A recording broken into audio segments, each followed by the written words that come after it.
اذکار میں سبحان اللہ، الحمدللہ، لا الہ الا اللہ، اللہ اکبر، لا حول ولا قوت الا باللہ، اس کو علیحدہ علیحدہ بھی پڑھیں۔ سبحان اللہ کی ایک تسبیح، پھر الحمدللہ، پھر لا الہ الا اللہ، اللہ اکبر، لا حول ولا قوت الا باللہ۔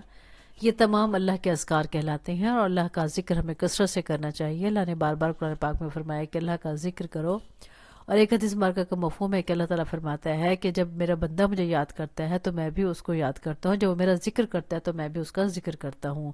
اس سے بہتر مجلس میں، یعنی فرشتوں کی مجلس میں، تو کتنی بڑی سعادت کی بات ہے جب ہم اللہ تعالیٰ کا ذکر کرتے ہیں تو اللہ بہترین مجلس میں، یعنی فرشتوں کی مجلس میں ہمارا ذکر کرتا ہے۔ جب اللہ تعالیٰ ذکر کرے ہمارا تو اس سے بڑھ کر کیا سعادت ہو سکتی ہے۔ تو ہمیں اپنی زندگی میں یہ اذکار چلتے پھرتے اٹھتے بیٹھتے ضرور پڑھتے رہنا چاہیے، اپلائی کرتے رہنا چاہیے، تاکہ ہم اللہ تعالیٰ کے پسندیدہ بندے بن جائیں۔ اللہ تعالیٰ ہمیں بہترین اذکار کرنے کی توفیق اور سعادت نصیب فرمائے، آمین یا رب العالمین۔